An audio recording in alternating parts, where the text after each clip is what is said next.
Je suis Sinestro. Et je prends aujourd'hui la parole pour m'adresser à tous ceux qui voudraient rejoindre la cause pour restaurer le Snyderverse, pour réparer le multivers. Je m'adresse aux responsables de la Warner et de DC Comics. La mascarade a assez duré. Nous arrivons. Nous sommes nombreux. À bientôt. Oh, c'est cool ce masque. Oh, on peut changer de visage. T'as vu? Ah, c'est génial. C'est top. Gna gna gna, petit chat. Gna gna gna. Gna gna, petit chat.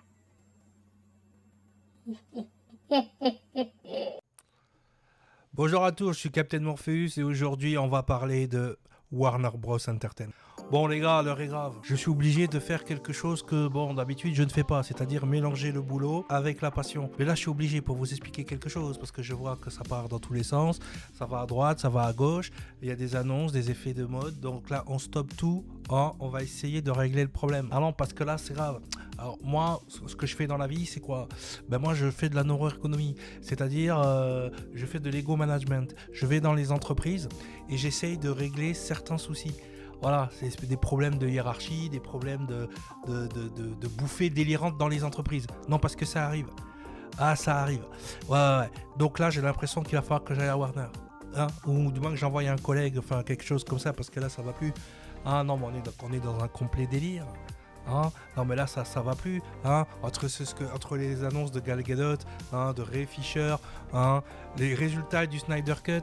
Ah non mais les résultats du Snyder Cut, vous avez vu, c'est un truc de fou hein. Et on vient nous dire non, nous n'avons aucun intérêt à continuer. Bon là je pense qu'on est dans la bouffée délirante hein, comme dirait le professeur Raoult. Ah pareil, comme le gouvernement, pareil, c'est un peu le même délire. Ah ouais, sauf que là ils ont pris notre univers d'essai en otage. Alors là c'est une prise d'otage les mecs, c'est pratiquement un braquage. Ah non, il faut aller récupérer le DC multivers. Hein, d'ailleurs pour ceux qui l'ont pas vu, hein, j'ai fait une petite vidéo dans les Breaking News hein, pour comment récupérer le multivers, comment réparer le multivers, c'est possible.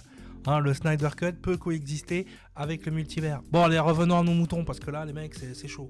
Hein, ouais, c'est ça. Pourquoi j'ai des lunettes? Parce que c'est Edit. Regarde, clic, Edit. Ouais, tu vois, c'est génial. Clic. Non, c'est parce que j'ai mal aux yeux et que voilà, ça fait de la lumière bleue, c'est génial. Hop, écran bleu, maintenant, hop, j'ai plus mal aux yeux.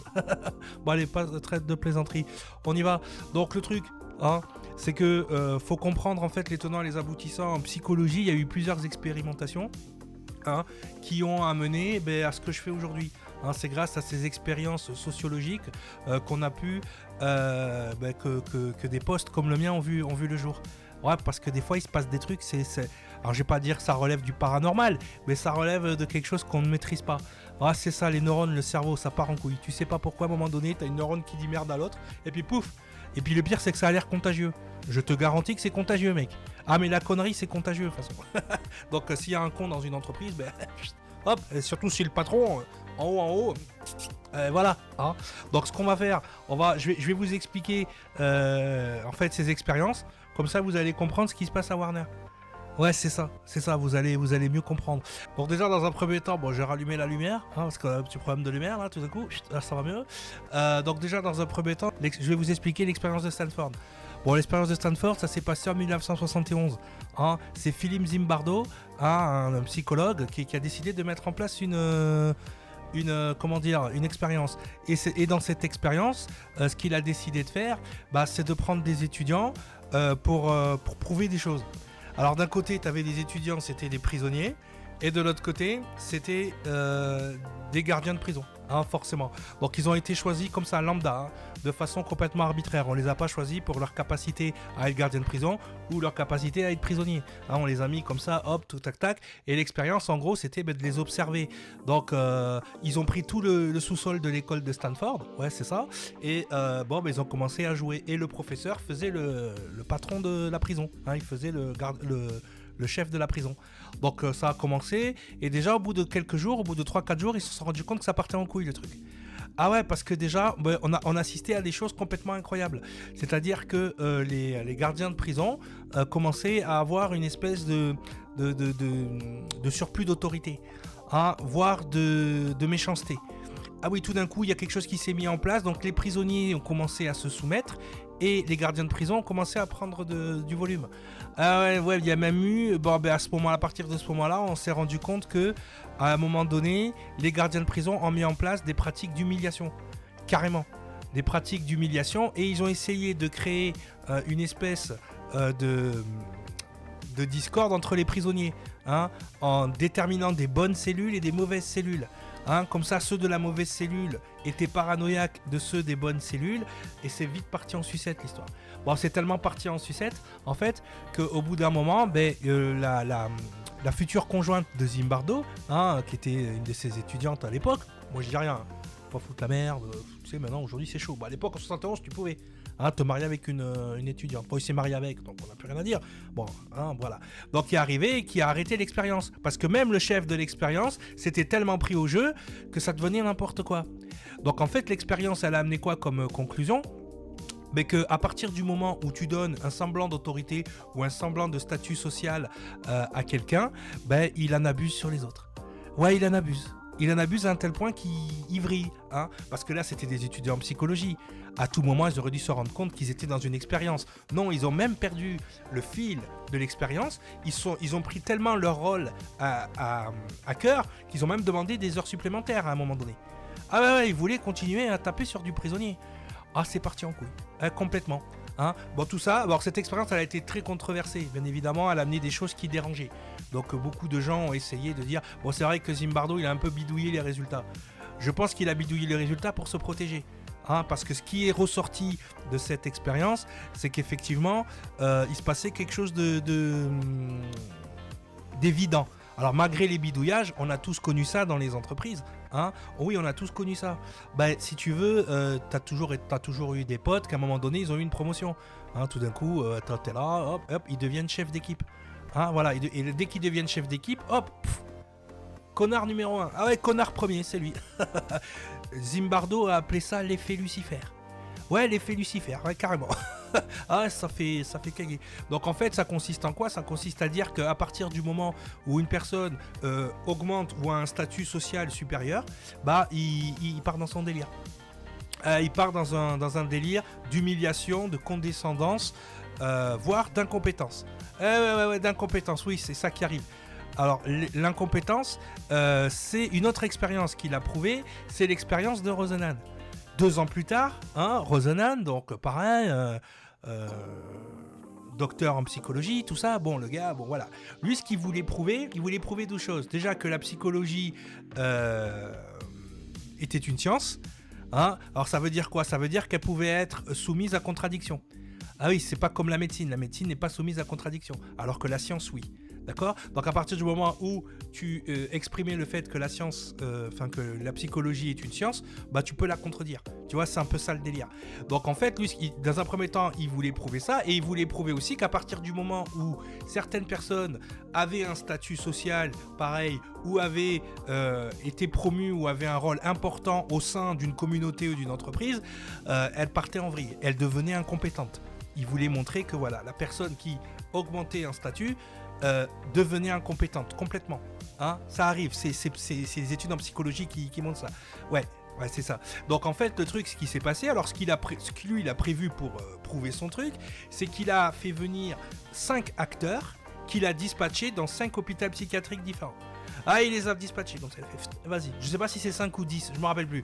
Mais il a pris des acteurs, il les a dispatchés dans des hôpitaux psychiatriques avec un petit carnet en disant, vous allez vous faire passer pour schizophrène, je vais vous faire un certificat, comme ça vous rentrez dans l'hôpital psychiatrique comme quoi vous êtes schizophrène, et au bout de la 2e journée, vous dites à vos médecins que vous ne l'êtes pas.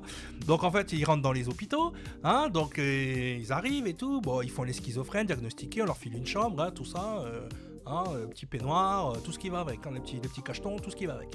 Et donc, au bout de quelques jours, au bout de 2 jours, les acteurs donc, vont voir chacun leur chef de service en leur disant écoutez, ça faisait partie d'une expérience, nous ne sommes pas vraiment malades, nous faisons cette expérience pour le docteur Rosenhan, et donc voilà.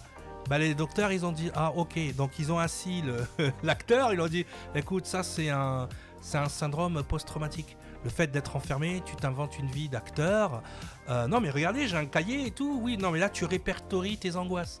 Hein, t'es vraiment malade, t'es vraiment schizophrène. C'est un des symptômes de la schizophrénie, mec. Ah, alors le docteur voulait rien savoir. Ah, ils ont dû envoyer des shérifs et tout. Hein. Ah, ils ont envoyé des shérifs dans les hôpitaux pour pouvoir extraire les faux malades. Parce que les médecins en place étaient persuadés que c'était un délire collectif. Ah ouais, non, ils sont dans un délire. Ouais, c'est ça, j'en parlerai à mon cheval. Ouais, ils étaient dans un délire. Et donc voilà, donc on a dû envoyer un shérif directement chercher les malades dans les hôpitaux. Bon, ça c'est mal passé, hein, je vous le dis que les médecins, ils ont pas aimé. Hein. Bah surtout qu'ils passent pour des cons sur le truc. On leur envoie des faux malades, et en plus le faux malade lui prouve qu'il est pas malade, et le médecin continue de penser qu'il est malade et à chercher des symptômes, des trucs supplémentaires. Hein? Bon, tu te rends bien compte que là, t'as le lobby médecin, il était pas d'accord. Hein. Ah, Rosenhan, il en a pris plein la gueule. Heureusement qu'à l'époque, il n'y avait pas Twitter. Hein. Ah non, il aurait été dans la sauce. Hein. Ah, il était pas bien. Là, t'as tout l'ordre des médecins. Oui, c'est inadmissible qu'un confrère nous mette en difficulté. De toute façon, cette expérience ne pourra pas être considérée comme valide puisque nous étions pas au courant de l'expérience. Mais oui, c'était le but en fait, t'es con quoi. Donc Rosenhan, lui, il a dit ok les gars, amende honorable, hein, les mecs, je vous l'ai fait à l'envers, on va la faire différemment, je vais vous envoyer des acteurs dans vos hôpitaux, d'accord, pendant 1 mois, et au bout d'1 mois, vous devez m'envoyer, vous devez les découvrir, hein, vous devez découvrir le poteau rose, qui est malade, qui n'est pas malade, hein. Donc en fait, l'expérience commence, hein, donc là les médecins ils sont là, donc ils font des rapports, oui, tel malade c'est un acteur, tel malade c'est un faux, tel malade il est vraiment malade, donc ils ont fait un rapport, ils avaient tous découvert le poteau rose, ils avaient découvert tous les acteurs, ouais, sauf que Rosenhan n'avait envoyé personne. Oh ah, c'est un thug, hein. Ah non, le gars, c'est un thug. Hein. Eh ouais, non, mais je vous l'ai dit, hein. Ah, il leur a fait à l'envers. Sauf qu'il a envoyé personne, le mec. Ce qui prouve bien, quoi. Hein, que quand tu atteins un certain statut, tu deviens médecin, par exemple, tout d'un coup, il y a ce qui se met en place, c'est l'ego professionnel. Ouais, c'est-à-dire que tu as l'impression que tu sais tout et tu deviens incompétent. Tu oublies d'évoluer. Ah, et moi, c'est ce que je fais dans les entreprises. C'est-à-dire que je rentre dans les entreprises, j'arrive et je repère les petits chefs. Hein, les mecs qui font du zèle, qui font n'importe quoi, mais c'est les chefs. Hein, on peut jamais les remettre en question, on peut jamais ceci, cela.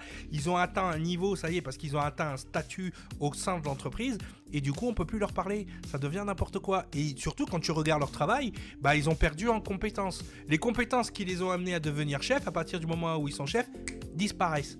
Tu vois où je veux en venir, petit abricot? C'est ce qui se passe avec ces 3 clowns là. C'est ce qui leur est arrivé, les mecs. Ah ouais, non, mais une bouffée délirante. Ils sont dans un total délire.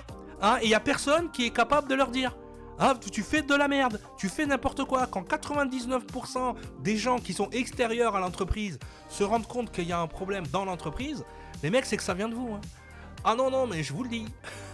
Ah, je vous le dis.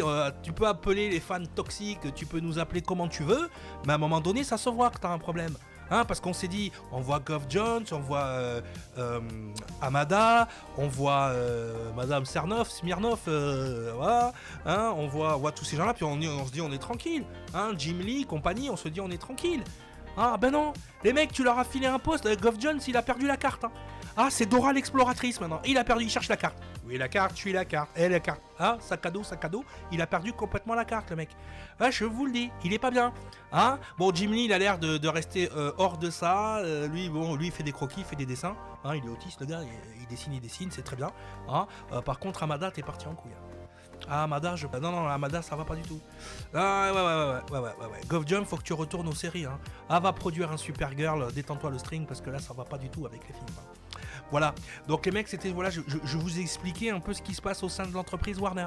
Hein, donc on va aller leur dire, on va envoyer des médecins, des psychologues. Non, parce que là, je m'inquiète pour la santé mentale de ces gens-là. Hein, voilà, bon, je pense aussi que ça part en couille à cause de l'auditoire. Hein. Ah, c'est un peu la faute de tous les gens qui ont avalé du Marvel.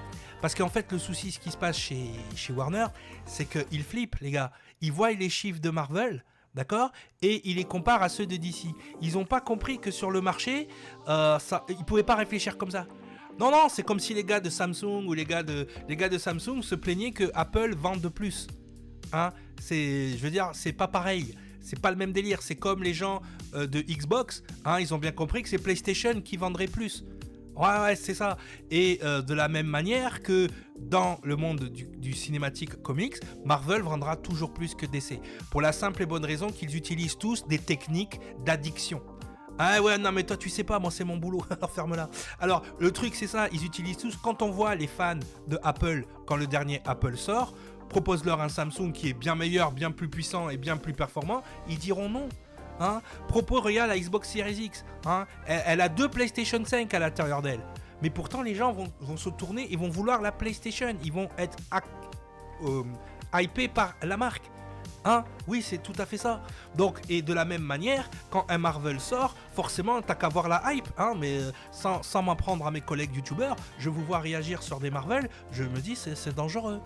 Non, parce que je vois votre hype qui part tout d'un coup. Ce n'est pas une hype qui est rattachée au contenu, c'est une hype rattachée au contenant, à la structure. Ah oui les mecs, faites attention, hein, faites gaffe, parce que vous participez à ce mouvement de non-qualité. Ouais, c'est ça. C'est ça. Alors pourquoi ? Alors je vais vous expliquer pourquoi. Parce que déjà la Marvel, ils ont utilisé la technique du hook, la technique du crochet. Ah ouais, hooked. Tu sais quand les gars ils sont sous drogue, on dit ils sont hooked. Hein, ils sont sur le crochet. Bah ils ont utilisé les techniques à l'époque. Qu'est-ce qui marchait à l'époque, c'était les séries. Et les séries, qu'est-ce qui faisait que les séries fonctionnaient ?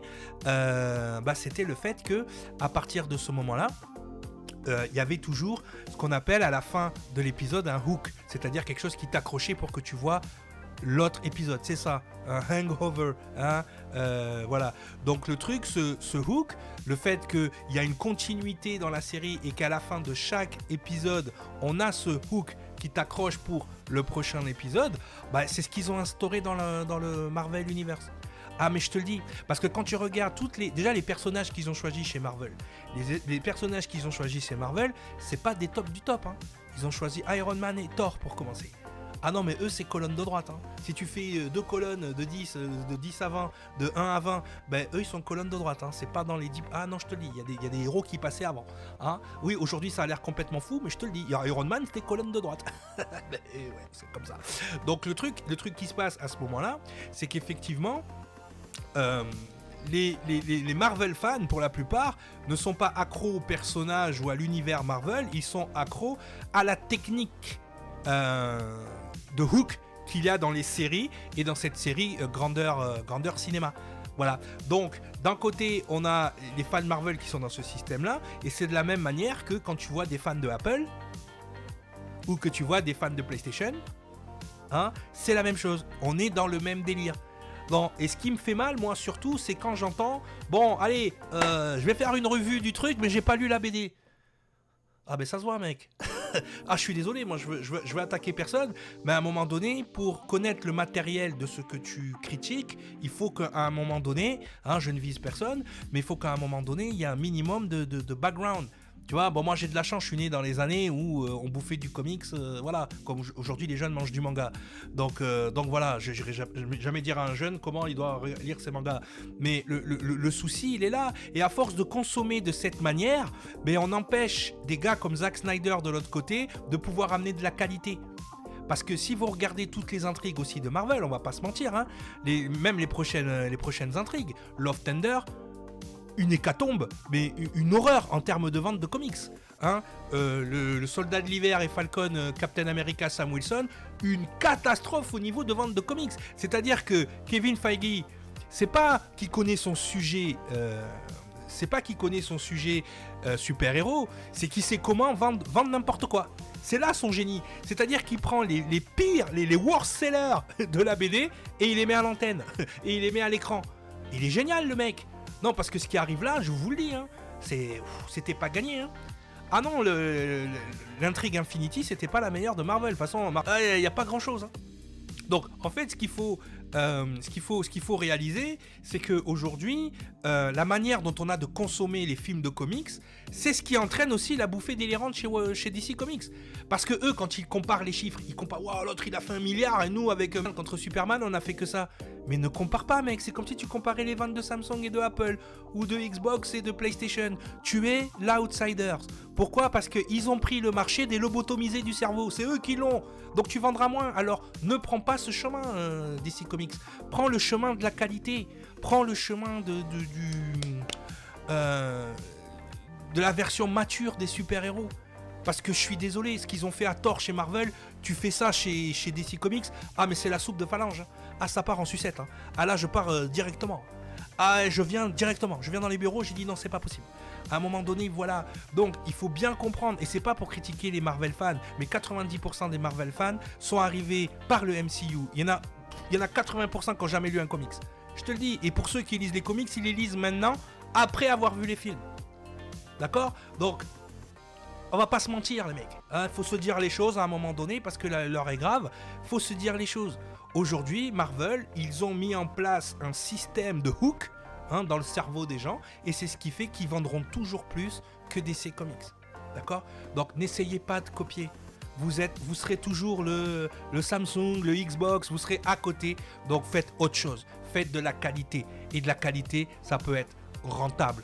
Parce que jusqu'à présent, au niveau des séries, c'était CW qui avait l'accord. Donc DC Comics faisait de belles séries, Marvel faisait des bons films.